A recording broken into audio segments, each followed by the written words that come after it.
Chelsea's supporters sang Jadon Sancho's name after their newest signing changed the complexion of a contest that, until this halftime introduction, appeared to be going Bournemouth's way if anyone's.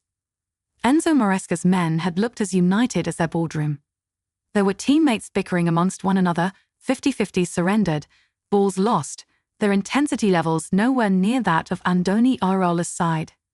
But it was in the 86th minute when, for a brief moment, Maresca forgot about all that. Chelsea's head coach could not help bursting out of his technical box in celebration, having seen Sancho play in his fellow substitute Christopher Nkunku so that he could bag the winner. Nkunku did well as he turned, squeezed between Marco Senesi and Ilya Zabani, and beat Mark Travers. While the drama between Todd Boehly and Clearlake Capital will continue off the field, Chelsea can at least lessen the noise about this being a club at war by winning on it. Bournemouth play with a clear plan under Iraola in how they press so vigorously that their opponents often surrender possession out of panic. One onlooker at the Vitality Stadium likened it to Marcelo Bielsa's Athletic Bilbao when asked. "Only more intense," he added with a smile. It did not take Chelsea long to discover that. With both Enzo Fernandez and Kiernan Dewsbury Hall bedridden by illnesses, the imposing Renato Veiga was brought in alongside Moises Caicedo. Making his first Premier League start, the 6'3" in Portuguese saw the ball snatched from him by Ryan Christie after 45 seconds. Chelsea survived the attack that followed, but it was the first of many instances when Bournemouth threatened to score after pinching possession. After 3 minutes, Marcus Tavernier let rip a rocket from 25 yards, which looked destined for the top corner, only for the crossbar to save Chelsea. Tavernier was enjoying himself down the left-hand side, the visitors vulnerable in that area as they had no healthy right-backs.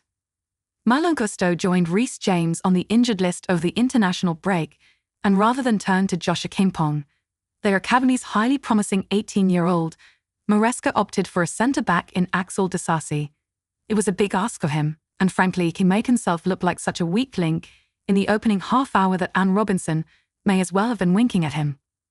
First, Disasi's dithering allowed Tavernier to take the ball from him before Evanilson narrowly missed heading home. Then, Chelsea's makeshift right-back decided against chasing down a loose ball as he thought Wesley Fofana had it covered. Except Fofana was never going to get there in time. It led to Robert Sanchez needing to stop Justin Kluivert from scoring before Chelsea's goalkeeper was required again to deny Lewis Cook from 25 yards.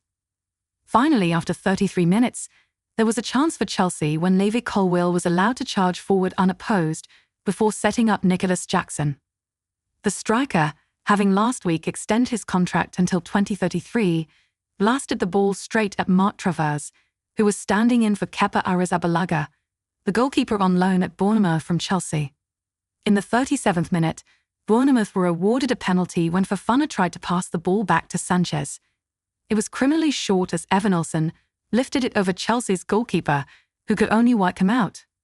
Whether harsh or not, Sanchez made a super save, diving low to his left, get a strong hand to deny Evanilson the opener. May wish to give Cole Palmer an unofficial assist for that stop by Sanchez, the England international having engaged in mind games by getting in Evanilson's ear beforehand.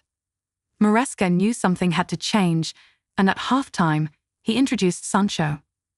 The Manchester United loanee was immediately involved in a move which saw the ball cut back through the box, but it was wasted. Soon after, he set up Jackson, who opened his body but blasted over from 18 yards.